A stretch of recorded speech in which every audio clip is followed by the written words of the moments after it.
Bapak, kami mengucap syukur padamu di siang hari ini Tuhan. Engkau baik, Engkau Bapa yang baik, dan Engkau selalu baik dalam kehidupan kami. Kami mau mendengarkan firman-Mu Bapa. Bukakan pewahyuan yang baru, pengertian yang baru Bapa, sehingga menjadi benih-benih yang baru dalam setiap kehidupan kami. Kami hanya mau berpegang pada setiap kebenaran firman-Mu Tuhan. Tanamkan Bapa sehingga boleh berbuah dan makan setiap buah itu Tuhan. Sembunyikan hamba-Mu di balik salib-Mu Tuhan, sehingga tidak mencuri sedikit pun kemuliaan. Dalam nama Yesus hamba berdoa, mengucap syukur. Haleluya. Luar biasa ya penyembahannya ya. Ya, hadirat Tuhan sungguh terasa ya. Ya, puji Tuhan ya. Ya memang sampaikan tadi sama Cik Iren itu kita harus menghargai hadirat Tuhan. Ya, kalau mau bikin Tuhan itu untuk datang hadiratnya tuh gak gampang. Karena Tuhan kita tuh suci. Roh Kudus itu tertib, teratur. Ya, tapi kalau mau bikin Roh Kudus pergi itu sebentar aja, sebentar sekali.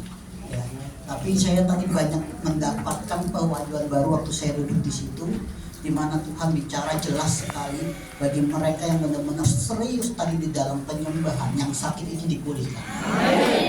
Yang tadi berbeban berat Tuhan bilang diberikan. Jadi harus tangkap dengan imanmu, karena segala sesuatu terjadi sesuai dengan iman. Ya, dan saya akan perkatakan di dalam nama Tuhan Yesus terjadi dan terjadi. Amin. Saya nggak janjian loh tadi lagunya, nggak janjian tadi ya. Ya puji Tuhan ya. Ternyata apa yang saya ini tadi bergumul dari kemarin malam. Kemarin pagi, kemarin malam, sampai tadi pagi saya bilang sama Cik Iren, ya, Cik, aku ini belum dapat apa-apa. Aku ini duduk sampai tengah malam, sampai subuh ini tanya, Tuhan mau kasih firman apa? Ya, saya nggak dapat. Sampai tadi jam 7 lewat 10, baru Roh Kudus ngomong sama saya. Dan dia bicara beberapa hal. Dia bilang salah satunya, banyak anak-anakku di tempat ini, dia berteriak, berdoa, minta Tuhan tolong. Banyak bergumul dan banyak di sini dari sini semua kepantang. Sakit hati, kekecewaan. Betul ya? Betul ya? Yang sakit hati sekarang angkat tangan dulu. Ya. Yang kecewa, benar ya tadi Ibu saya jamah ya? Ya benar ya. Tuhan itu nggak pernah salah. Ya Tuhan itu nggak pernah salah. Tadi Ibu di situ juga Tuhan jawab yang jamah tadi ya. Ya puji Tuhan Ibu yang merasa lebih lega ya Bu ya. Ya puji Tuhan ya. Tapi pagi ini Tuhan bicara begini sama saya. Bukakan di Lukas 11 ayat 9 dengan 10. Jadi kita harus mengerti firman dan kita harus tahu apa itu yang menjadi pijakan. Tuhan tuh punya pijakan, iblis juga punya pijakan. Ya. Nah, saya akan berjelas kenapa sih kadang kita doa itu nggak jawab Tuhan. Bukan Tuhan nggak jawab, Tuhan nggak jawab. Maaf, ibu yang pakai baju putih ini ada di kepalanya ada masalah. Betul ya? Nanti Tuhan jawab sebentar. Kita akan doakan nanti. Ya, ada beberapa orang tadi memang Tuhan sudah perlihatkan akan terjadi bagus sekali. Ya, puji Tuhan ya. Oke. Lukas 11 ayat 9 sampai dengan 10. Oleh karena itu aku berkata kepadamu, mintalah maka akan diberikan kepadamu. Carilah maka kamu akan mendapatkan. Carilah ya, kamu akan sekali lagi. Yang kuat dong. Ya. Ketoklah maka pintu akan dibukakan. Dibukakan bagi siapa? Diganti kata-katanya, dibukakan bagi saya. Ya. Tangkap dengan iman, ya. Karena kalau kita nggak punya iman, kita ragu-ragu, itu nggak akan bisa terjadi.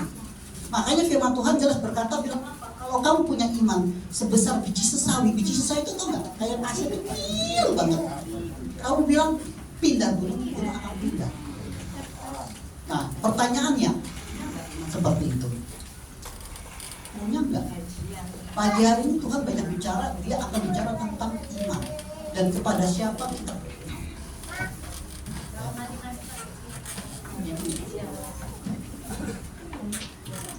Saya pagi ini mungkin akan sharing sedikit keras, karena saya tahu hari-hari ini hari-hari yang keras. Kita jangan makannya yang ringan-ringan aja, makan snack nanti kembung, ya kan?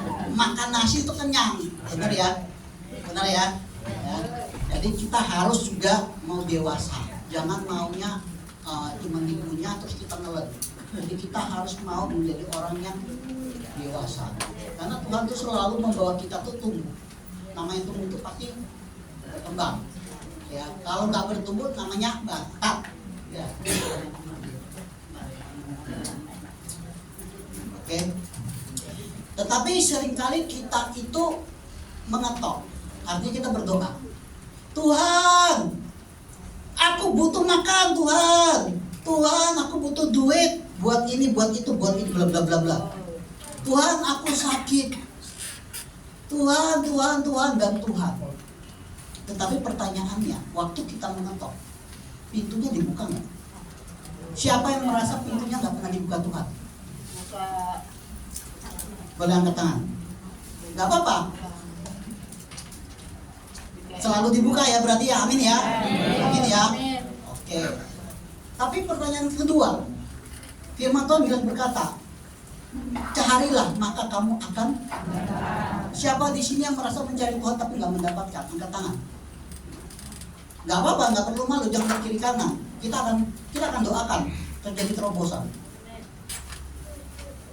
Jangan malu. Kenapa? Kalau malu itu tidak dapat apa-apa. Kita mau pulang nanti dalam keadaan kita isi penuh. Ya, kita mau setiap anak-anak Tuhan di sini kita ini jadi biji mata Tuhan, kesayangan Tuhan. Jadi jangan mau sia-sia kalau datang pulangnya pergi sama aja gak datang. Ya, saya kasih firman memang keras sekali. Saya kalau bicara Tuhan kasih saya bicara, kasih yang keras saya akan bicara keras. Ya, karena memang Tuhan pakai saya lebih banyak di teguran di nasihat. Tuhan banyak pakai saya di situ. Ya. Tetapi pertanyaan yang ketiga, pintu akan dibukakan bagimu. Pintunya terbuka nggak? Amin saudara-saudara. Banyak orang bergumul, Tuhan aku sekian tahun, 10 tahun aku berdoa, kok keluarga aku nggak dipulihkan? Kok anak cucuku kok nggak ada perubahan? Ekonomiku juga nggak ada perubahan, kesehatanku tidak ada perubahan, keluarga kok malah berantakan. Betul apa betul? Benar apa benar? Tuhan kita tuh Tuhan yang benar, bukan Tuhan yang kebetulan. Ya, Tuhan kita tuh Tuhan yang penuh dengan kebenaran. Firman-Nya tuh selalu mengajarkan firman kebenaran, bukan firman kebetulan. Jadi kita harus paham dulu definisi itu. Nah, tetapi kenapa kok itu tidak terjadi? Saya tadi pagi Tuhan tuh bicara banyak hal. Gini loh anakku, kamu minta aku dengar, kamu mengetok, aku tuh sudah buka. Aku sudah membukakan segala apa yang kamu perlukan. Tetapi yang sering jadi masalah, apa yang kita minta itu seringnya tidak sesuai kehendak Tuhan. Seringnya maunya kita, suka-sukanya kita, pokoknya yo. Tuhan tuh sering kita declare, sering kita ancam. Betul apa betul? Nah, ya dong. Bertobat. Maaf saya ngomong agak keras, walaupun di sini ibu-ibu saya paling banyak di sini. Ya. Kenapa? Karena kalau kita mau pemulihan, kita harus terbuka sama Tuhan. Saya selalu menekankan dengan orang-orang yang saya layani, dan memang Tuhan pakai saya salah satunya di pelepasan dan pemulihan, ya, di kesembuhan. Kenapa sih kok bisa orang itu udah dilepaskan masih lagi, sudah dikasih doa kesembuhan kok masih? Ternyata Tuhan itu cerita tentang salah satu akar dosa. Ada dosa yang masih tersembunyi, dan ada dosa yang membawakan memang murka Tuhan, memang dia. Jadi banyak hal yang Tuhan bukakan, tapi pagi ini Tuhan bicara, bagaimana mungkin aku mau memberikan kamu kalau itu nggak sesuai porsimu? Bagaimana mungkin aku mau memberikan apa yang kamu mau minta kalau aku, Bapa yang paling mengetahui segala sesuatu, melihat itu kalau aku kasih, itu justru mencelakakan, menjauhkan kamu daripada aku. Bagaimana mungkin? Banyak orang minta kekayaan, betul? Siapa yang di sini nggak kepengin kaya, angkat tangan, tak doain nanti. Ya, yang nggak butuh duit siapa, angkat tangan? Ayo. Semua butuh uang. Siapapun dia butuh uang. Tetapi kalau Tuhan mengizinkan berkat itu belum datang, kita harus tanya, koreksi diri, kenapa? Apa yang salah? Apa yang salah? Saya pribadi punya pengalaman pribadi ya. Pada saat saya tuh dulu kecil ya, saya tuh hidupnya susah sekali. Susah sekali. Saya mau makan aja tuh saya harus minta belas kasihan dari keluarga. Mama saya tuh orang susah, walaupun tinggal di lingkungan keluarga yang kaya. Jadi saya sekolah itu sepatu saya tuh robek-robek di depan sini. Ya, hidup saya tuh susah sekali. Jadi saya betul-betul setiap butir nasi yang saya dapat itu dari keluarga. Mungkin orang nggak percaya itu kondisi lihat saya sekarang. Iya. Tapi pada saat saya asli Kalimantan ya, saya kenalkan dulu saya dengan Erik ya. Saya asli Kalimantan. Jadi hidup saya itu tahu sendiri ya, Kalimantan tahun 80-an ya, hutan, image mati hutan ya toh. Nah, ya itu seperti begitulah memang ya. Nah, kita tuh nggak bisa kayak di Jawa yang enak-enakan tuh nggak bisa. Apalagi itu susah sekali. Mama saya itu kerjanya dulu tuh itu loh, bikin jajanan pasar ya kalau orang Jawa bilang ya. Nah, tapi yang harganya yang kurang-kurang. Jadi dititipin ke pasar-pasar, nggak laku ya balik, yang laku berapa ya itu yang dibeli, yang dibayar. Saya melihatnya tiap hari nangis. Tapi di situ saya punya satu keinginan. Saya bilang gini, aku harus kaya raya. Saya benci sama orang kaya dulu. Kenapa? Di mata saya orang kaya itu sombong. Betul. Nah ya tau, bener toh. Tapi sampean yang kaya seneng gak? Wah, ayo pertanyaannya. Saya timbul rasa iri hati. Dan saya nggak mau kalah. Saya bilang gini pada teman saya, kamu makan nasi, saya juga makan nasi. Berarti kamu bisa kaya, saya juga bisa kaya. Jadi saya dari kecil udah biasa kerja. Saya kerja itu dari ngumpulin itu loh, kertas-kertas sampah tahu ya? Ya kertas itu saya mulungin. Kardus saya iketin. Kebetulan keluarga saya itu ada punya percetakan. Jadi mereka punya percetakan, sampahnya saya ngambil. Mungkin nggak ada yang percaya di sini. Tapi boleh tanya nanti kapan-kapan kalau ke Samarinda, saya kenalkan sama mereka yang pernah lihat story sejarah. Ya. Jadi saya masa kecil saya itu susah sekali. Saya itu paling terkenal nggak tahu bayar uang sekolah sampai rapor. Berarti Tuhan baik ya. Saya disuruh bawa tentang ini firman ini ya. Jadi Tuhan tuh benar-benar. Tapi saya bilang Tuhan kasih aku. Waktu itu saya belum jadi orang Kristen. Saya nggak tahu jadi orang Kristen. Pokoknya agama saya apa aja yang suka-suka. Saya percaya dengan banyak hal. Saya suka dengan yang namanya dunia mistis. Jadi dari kecil saya terbiasa bicara dengan setan. Saya suka melihat setan, saya berteman, saya suka. Karena keluarga saya keluarga yang namanya paranormal, perdukunan, ya, okultisme, dan begitu-begitu. Dan kita itu tidak mengerti kalau ternyata itu sesuatu yang tidak boleh. Sembayang arwah, adat istiadat, itu semua. Bahkan saya sendiri kalau disuruh ramal muka itu saya pintar. Feng Shui saya pintar. Saya hitung-hitung begini, saya lihat orang begini. Kalau saya mau sebut, saya sebut. Karena saya guru saya macam-macam. Ada dari gaya, dari hutan, ya. Menurut saya macam-macam. Saya juga dulu tahu semedi ya di Pantai Selatan, di Bali. Wah, pokoknya kalau histori saya nanti kapan-kapan ya. Itu nanti kapan-kapan kita bicara dunia. Ya. Tapi kali ini Tuhan bicara, kenapa kalian itu tidak mendapat atau saya tidak mendapat, atau bahkan kita sendiri kan sering bergumul, siapapun di sini punya pergumulan. Ya.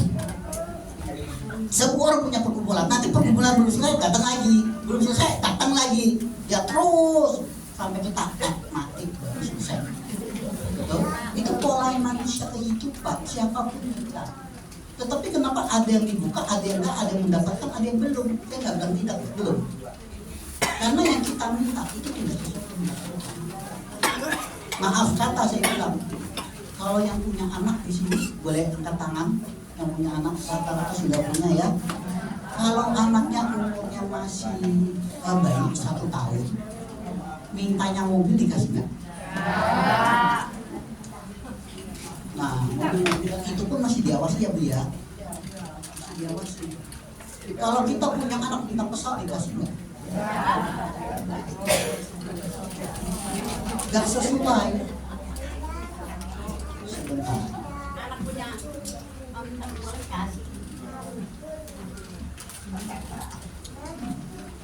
Bu. Haleluya. Tangan dulu buat ibunya.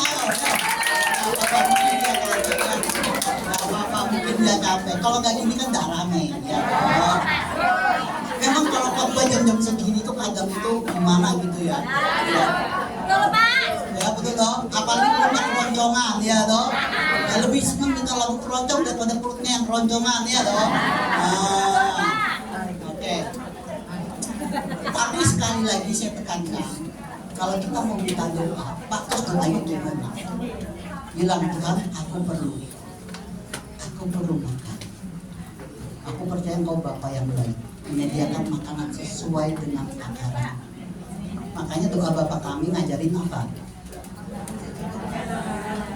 Makanan kami bukan sekenyang-kenyangnya, sebanyak-banyaknya, enggak. Ya secukup dengan kapasitas kita. Karena Tuhan kita tuh bukan Tuhan yang mubazir. Ya, ingat tentang 5 ikan.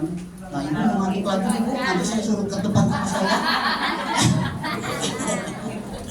Ya, jadi waktu Tuhan itu terjadi multifikasi ya untuk roti, itu ada lebih 12 bakul. Benar ya? Itu pun apa? Disuruh apa? Disuruh simpan.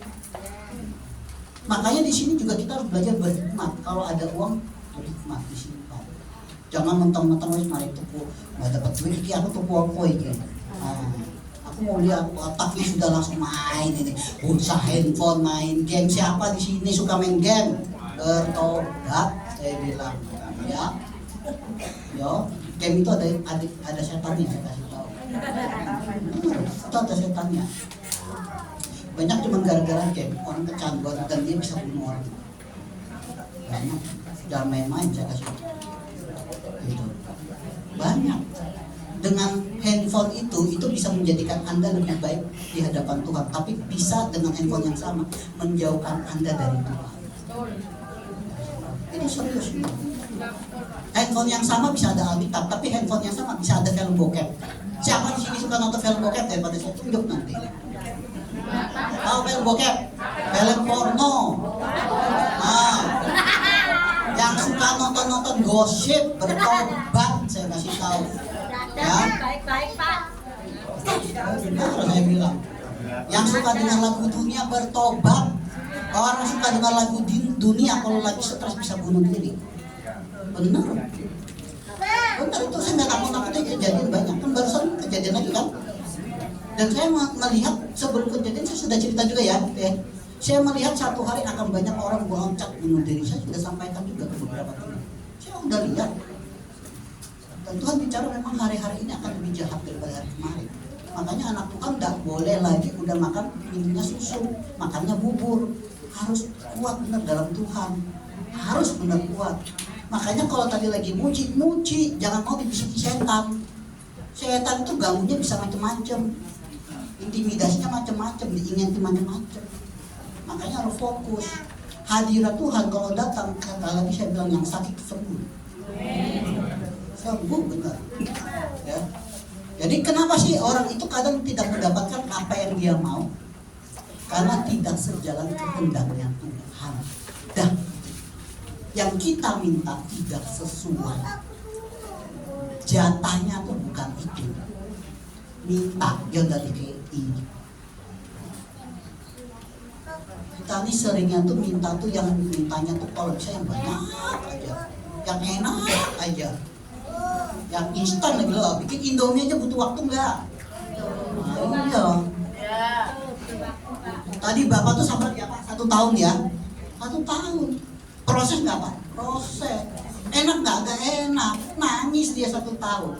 Tapi kenapa terjadi mukjizat? Dia mengotot, dia sesuai dengan firman Tuhan. Kenapa? Dia minta cuma 1, anaknya jangan sesuai firman Tuhan nggak? Karena apa yang Tuhan perkatakan dalam firman itu tidak akan pernah sia-sia. Dan itu kalau sejalan dengan apa yang menjadi kehendak Tuhan, kita terima. Benar. Bapak cuma minta anaknya jangan.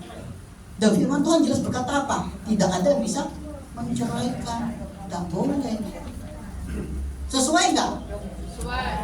Tapi kalau orang sampai tetap bisa bercerai karena apa? Karena dia ngotot, ego. Pokoknya aku wis nekaten dulu raya. Benar bahasa Jawa itu kan benar. Nah, saya ini belajar gara-gara saya baca di truk gitu ya. Saya tanya teman saya, Cece, raimu itu apa? Saya kan bukan orang Jawa. Jadi saya nanya Cece, raimu itu apa? Kamu belajar dari mana katanya? Lah, bacanya di truk di belakang itu loh, di belakang itu.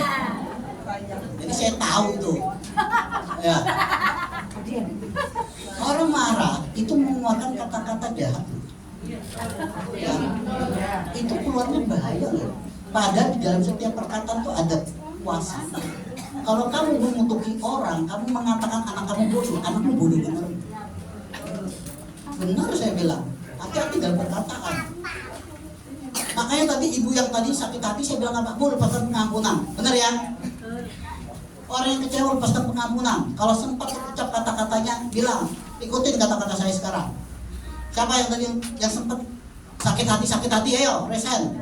Gak usah malu, saya ajarin doanya biar gak jadi kutuk. Loh benar gak apa-apa, saya ajarin doanya biar gak jadi kutuk. Angkat tangan, gak apa-apa. Ayo, yang kalau marah, umpat-umpat, maki-maki siapa? Angkat tangan. Di sini aja saya hitung aja berapa puluh orang kok. Di sini belum, di situ belum. Gak ada mau ngaku. Padahal kalau mau dipulihkan, saya kasih tahu satu resep. Awal pemulihan adalah keterbukaan. Itu toh. Nanti kapan-kapan boleh dibikin listrik jadi saya kasih tahu. Hati Bapak. Benar. Ya. Ikuti ya kata-kata saya. Ya, benar ini serius saya bilang. Angkat tangannya, ya. Fokus, tutup mata, gak usah lihat kiri kanan. Ikut kiri kanan tuh enggak bisa jadi, ya.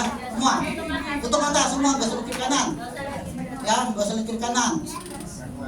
Dalam nama Tuhan Yesus, aku cabut, aku batalkan semua perkataan kotor, kutuk dari mulutku. Ampuni aku Tuhan. Aku cabut, aku batalkan, aku hancurkan kuasanya. Dalam nama Tuhan Yesus, aku lepaskan berkat, aku lepaskan pengampunan. Dalam nama Tuhan Yesus. Ya. Kenapa kita kalau mengutuki orang, kutuk itu beban, hati-hati. Kutuk itu tahu ya, kutuk itu ada iri hati, kadang-kadang nanti kalau ketemu teman, setan tuh suka gerombolan, saya kasih tahu. Makanya kalau orang sudah gerombolan tuh setannya banyak suka tuh. Kenapa? Dia gini. Nanti dicuil satu temannya, tahu gak tuh. Mulai gosip, hati-hati masuk. Makanya doanya gak dijawab. Seringnya gitu. Kenapa? Karena kitanya masih belum beres. Ya, kitanya masih belum beres. Ini kok melenceng ya omongan saya. Saya ini ngalih banget loh dari ikuti Roh Kudus. Roh Kudus dari ngomong ini perlu hatinya perlu dipulihkan di sini. Ya. Oke. Kita akan buka kembali di Markus 5 ayat 25 sampai 27. Ya. Jadi kalau mau minta dipulihkan harus terbuka. Sesuai mintanya apa Tuhan, aku minta Roh Kudus menjamahku, sembuhkan hatiku yang terluka, sembuhkan penyakitku, pulihkan ekonomiku, pulihkan keluargaku, biar aku ini menjadi matamu dan setiap orang yang melihat kemuliaanmu dalam hidupku. Minta sama Tuhan, ya. Tapi nggak cuma ngomong doang, hatinya harus benar. Karena Tuhan itu menyelami setiap hati. Seringnya manusia ngomong, mulut sama hatinya nggak sinkron, nggak nyambung. Benar. Tuhan tuh lihat kalau kamu minta ini, hatimu seperti apa. Nah, hatimu masih kayak empedu, pahit. No, pasti kita disuruh pulihkan hatinya. Makanya kalau mau minta pemulihan, betul-betul pesan saya satu kali lagi, keterbukaan. Akui di depan Tuhan. Akui. Nanti kita akan lihat bagaimana campur tangan itu luar biasa. Saya hidup penuh dengan kepahitan dulu. Saya kecewa lihat papi saya itu main cewek, dia pukul mama saya, jambak mata saya itu dari saya kecil. Rokok, minum, judi, semua apa aja dah. Jimat apa semuanya. Benar, saya kasih tahu. Dan saya pun gak suka lihat dia, gak suka. Saya maki papi saya lihat dari kecil, dari saya masih kecil, umur 3 tahun, 2 tahun. Ingatan anak kecil tuh seperti spon. Apapun yang dilihat itu diserap. Dan ya Pak ya? Semua. Makanya hati-hati orang tua kalau bertengkar di depan anak. Apalagi sampai bupati, suami, mau papi ini, hati-hati. Anak itu akan meniru. Nanti pada saat kita, dia sudah besar, dia akan bisa mengungkap kita juga. Memaki kita, hati-hati dalam berkata-kata. Ya. Dalam Matius 5 ayat 25 ayat 25 sampai 26. 26. Markus 5 ayat 25 sampai 26.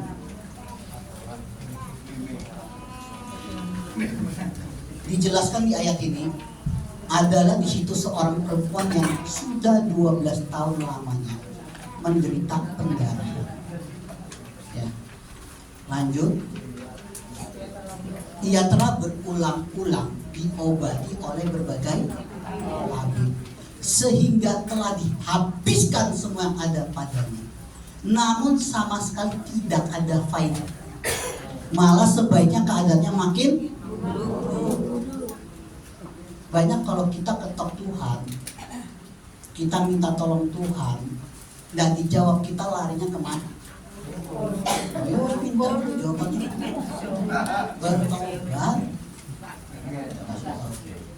Bertobat. Larinya kemana? Ke dukun. Nanti dengar orang bilang, weh, pergi aja ke sini lo. Minuman banyunya sembuh. Betul apa betul? Ke sini lo. Nanti minum lagi, potong ayam, potong sapi, potong kambing, bikin gulai, aujek. Hati-hati. Nanti kalau sudah Tuhan yang murka, nah itu ada kutubnya loh. Saya kasih tahu. Itu kutubnya nggak cuma di kita, turun anak cucu. Ya, kasihan anak cucunya. Nggak ngerti ngomong gini, saya sering ngadepin gini. Kok Erik, saya ini kan nggak berbuat.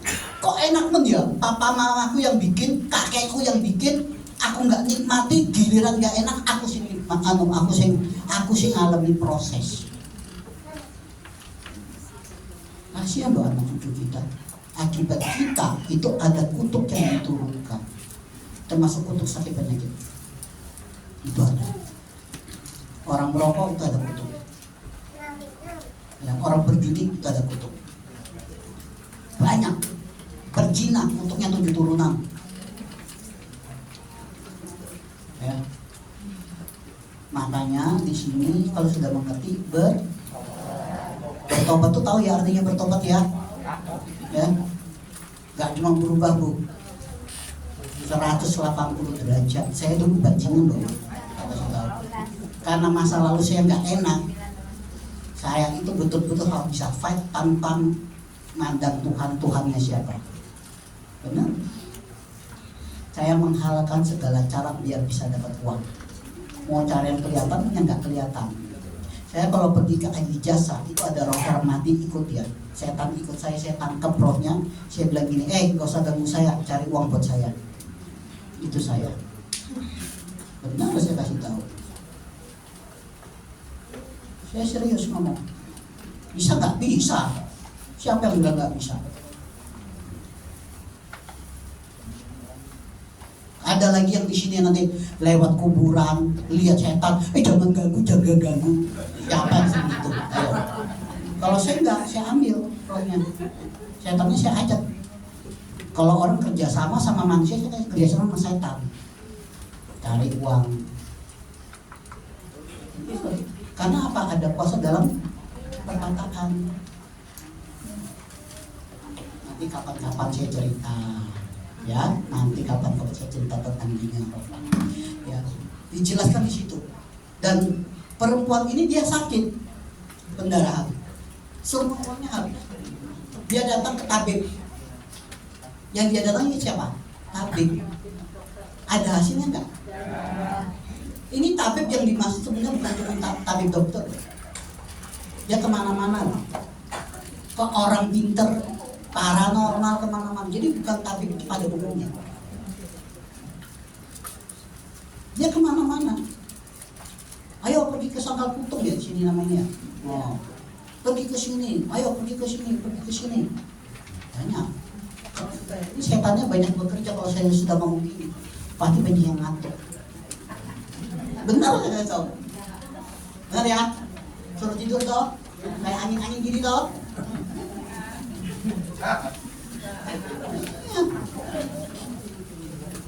Bu, benar ya Bu ya? Ngantuk gitu. Memang gitu kerjanya setan gitu. Ya. Jadi keadaannya bukan tambah baik tapi tambah buruk. Sampai dia mendengar berita tentang Yesus. Yesus datang. Dia berusaha baru mencari. Karena dia dengar apa? Cuma satu nama di kolom bumi ini, di kolom dunia ini ya, yang bisa menyembuhkan, yang bisa kasih mujizat. Dan dia berusaha mengejar. Orang pendarahan zaman dulu itu najis. Gak boleh masuk di dalam kota. Gak boleh. Kalau orang itu masuk, ada orang ini dibilang najis, itu. Kenapa? Karena itu pendarahan pada zaman dulu itu di orang Israel itu benar-benar suatu yang kotor. Jadi dia untuk mendekati Yesus itu berjuang. Yang dekati Yesus itu kalau di ayat berikutnya dibaca, ya, itu bukan orang sedikit, banyaknya luar biasa. Tapi pada saat dia mendengar firman dan kebenaran itu, hatinya dia buka, dia masuk, dia berusaha mencari, dan dia berusaha memegang jubahnya sekecil begini tau. Ya, terjadi nggak kesembuhan?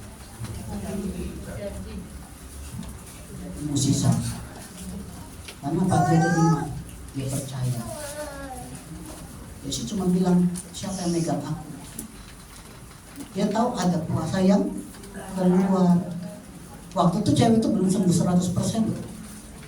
Tapi dia sudah dipulihkan, dia merasa dia sembuh. Tapi pada saat Yesus tanya siapa yang megang, dia mau ngaku, dia berani mengakui, di situ Tuhan jamah 100% sembuh. Makanya harus ngaku. Kalau malu-malu nggak bisa. Mau ngaku nggak bisa dipulihkan. Karena apa, sekali lagi saya bilang, keterbukaan itu ya, awalnya itu harus benar-benar terbuka, itu baru bisa dipulihkan. Ya. Ada orang yang sakit oleh sebab kelakuan mereka yang berdosa. Itu di Mazmur 107 ayat 17. Dan coba boleh buka 107, Mazmur 107 ayat 17. Hari ini kita akan bicara beberapa ayat.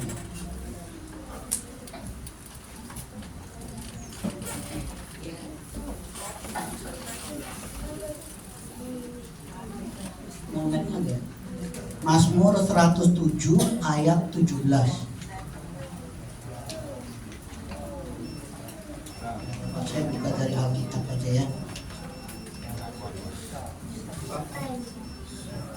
Ada orang yang menjadi sakit oleh sebab kelakuan mereka yang dan oleh yang nyaring dong kalau baca, ayo nanti baru makan, ayo. Oleh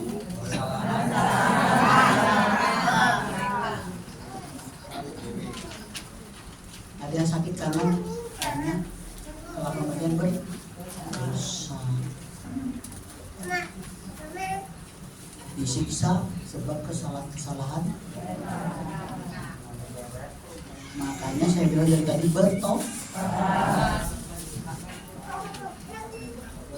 Pak ya. Saya sering kali itu saya gemes loh. Waktu masuk gereja semuanya kayak holy, tahu ya, holy suci. Semua begitu keluar gereja sedikit aja. Waduh, kalau boleh jejak pokoknya. Benar, banyak gitu. Termasuk pelayan Tuhan, hamba Tuhan juga ada, nggak cuma jemaat, banyak pelayan Tuhan. Ya, bertobat benar saya bilang. Di dalam sini nanti semuanya tapi masya ampun keluar dari gereja kelakuannya di rumah, masya ampun, nguruk dada. Ya, bertobat. Gitu. Banyak hal dan banyak dosa juga yang menyebabkan akhirnya keturunan kita kena. Yang saya bilang, ada dosa-dosa memang akibat dari orang tua, kakek nenek, leluhur. Ya, itu ada keturunan semua. Itu bicara di sakit penyakit. Ada orang yang bisa kena diabetes karena memang dia makannya suka gula. Tapi memang ada diabetes yang disebabkan karena kutuk, termasuk kanker. Kalau mau tahu kutuk itu apa sih, kutuk keturunan paling gampang gini deh. Ya ajari satu resep. Kalau ada di sini yang sakit, misalnya dia sakitnya sakit kanker, misalnya atasnya biasa kanker, atasnya lagi kanker, atasnya itu tuh sudah satu kutuk. Dia punya satu penyakit pola yang sama. Itu satu, itu namanya kutuk keturunan. Kalau dia ada lagi orang yang biasanya kalau jatuh atau dia luka atau dia sedikit apa, dikit-dikit hubungan dengan darah. Nggak tahu dia nanti kecelakaan, nggak tahu nanti dia apa, dikit-dikit potong apa, nggak sengaja kena, pokoknya darah. Kalaupun masuk rumah sakit terus hubungan dengan darah, itu juga ada kutuknya. Itu paling gampang kalau mau tahu. Kalau anaknya berzina, bapaknya pasti berzina. Naik ke atas pasti berzina, pasti ada berhalanya, pasti ada perjanjian, kejawen atau apa, pasti ada. Kawin cerai juga sama. Maaf kata saya bilang, ada. Dan di sini saya dikatakan banyak yang masih suka seperti itu. Masih banyak yang suka sembahyang arwah. Adat istiadat. Di sini masih banyak.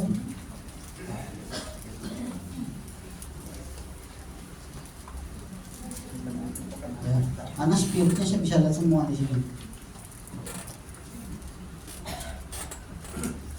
Saya kalau bicara memang agak keras hari ini. Kenapa? Karena Tuhan mau pulihkan kita. Jadi kalau mau dipulihkan harus betul-betul serius. Ya kalau udah tahu itu Tuhan nggak suka, jangan dilakukan. Stop. Ya.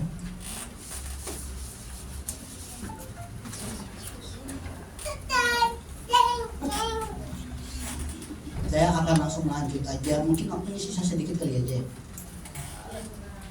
Ya. Nah itu. Lukas 5 ayat 31 sampai 32. Jawab Yesus kepada mereka, katanya, bukan orang sehat yang memerlukan tabib, tetapi orang sakit. Aku datang bukan untuk memanggil orang benar, tetapi orang berdosa supaya mereka bertobat. Yesus itu Tuhan sebagai Bapa kita yang lahir dengan rupa manusia hanya untuk menebus dosa manusia. Karena cuma darahnya dia yang melayakkan setiap kita. Dan itu kalian harus bisa pegang. Harus bisa pegang. Kenapa? Dengan menyebut nama darah Yesus aja, iblis itu lari. Makanya kita harus bisa, walaupun dikasih peletasan, dikasih doa, kalian harus bisa perkatakan sendiri setiap waktu. Darah Yesus, tutup bungkus aku.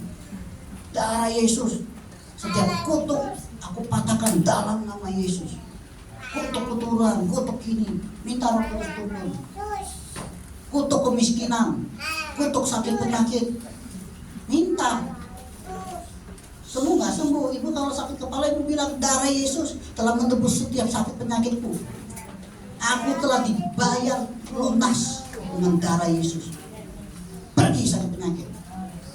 Setiap tanaman yang bukan ditanam oleh Bapakku di surga, aku cabut sampai seakar-akarnya. Sembuh dalam nama Yesus. Sembuh kalau ada iman. Pasti sembuh. Saya banyak melihat kok orang yang kanker sembuh, orang yang apa sembuh. Saya kemarin itu sempat nggak bisa gerak, jadi saya nggak bisa gerak, kepala saya begini, gini aja nggak bisa sama sekali. Tapi saya perkatakan iman saya, sambil saya minum obat, dokternya yang lihat saya gini, lu, ketemu sama saya satu lagi, lu, saya juga gini, karena saya juga lupa dia pakai jaket, pakai topi, pakai kacamata, pakai masker, ketemu di lift. Kemarin saya di dokter, pagi itu saya naik lift, ketemu dia, dan dia tahu persis kalau saya sakit kepala tuh nggak bisa digini, nggak bisa gini, digerakin gini nggak bisa sama sekali, dipegang itu sakit, sama sekali nggak bisa. Tapi saya berkatakan iman, dan saya pergi ke dokter periksa ada apa. Saya cuma baru minum obat satu, pada dokter bilang apa, butuh 10 kali fisioterapi. Perkatakan, dokter yang bilang saya gini, saya juga gini. Baru saya tahu, oh dokter, kamu nggak sembuh. Malah saya bilang, dia bilang gini, waktu pas saya berobat dia begini, Pak semoga sembuh ya Pak, kalau enggak MRI Pak, takutnya ada tumor di kepala. Saya digituin. Saya bilang apa, dokter, bukan semoga, pasti sembuh dalam nama Yesus. Saya nggak ngurus kamu orang Kristen apa bukannya, nggak ngurus. Dokternya saya gitu, pasti sembuh dalam nama Yesus. Terus dia gini, iya dalam nama Yesus. Tapi dia gitu, ya. Ketemu saya besok paginya di lift. Benar saya kasih tahu, dia gini saya, orang lift dekatan gini depan. Kalau kita digini gimana Bu? Benar ya begini saya juga begini. Sampai saya gini, kamu siapa? Saya bilang gitu, karena saya nggak perhatiin dia. Pak Erik ya? Dokter, saya ngomong gitu. Dokter. Loh, kok sudah sembuh? Tuhan Yesus, saya ngomong gitu. Tapi dokter malah dipakai sama Tuhan juga buat nemuin saya, tak gituin. Jadi sampai jalan kok ya bisa, tujuannya dia bisa sama-sama saya. Jauh loh jarak sama saya, jadi dari lift saya jalan begini, saya juga begini. Jadi sepanjang jalan saya khotbahin dia. Tuhan Yesus itu baik ya dokter ya. Iya. Apa itu juga bingung kok bisa sembuh orang ini. Karena sama sekali nggak bisa gerak. Dua dokter pegang saya, bilang apa? Nggak bisa sembuh dalam 10 hari. Paling cepat lagi dia bilang. Puji Tuhan ya, waktunya habis ya. Nah itu habis kalau saya yang bawa. Ya. Saya mau cuma kasih satu ayat terakhir. 1 Petrus 2 ayat 24. Ia sendiri telah memikul dosa kita di dalam tubuhnya. Ya. Di dalam tubuhnya. Coba buka 1 Petrus, ini harus dipegang ayat ini. 1 Petrus 2 ayat 24.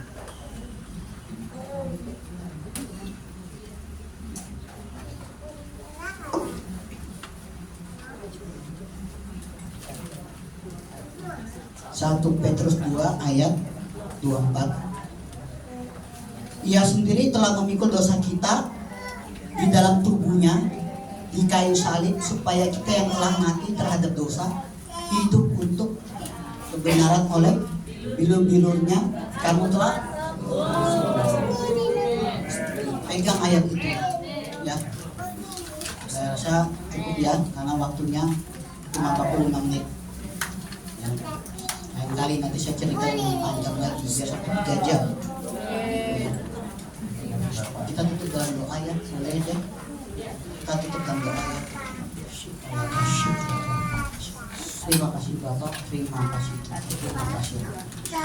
Hamba pun telah selesai menyampaikan Ya Roh Kudus itu tetap berkarya bekerja di setiap kami. Itu kami dengan kuasa darah Yesus tidak ada satupun terhalang.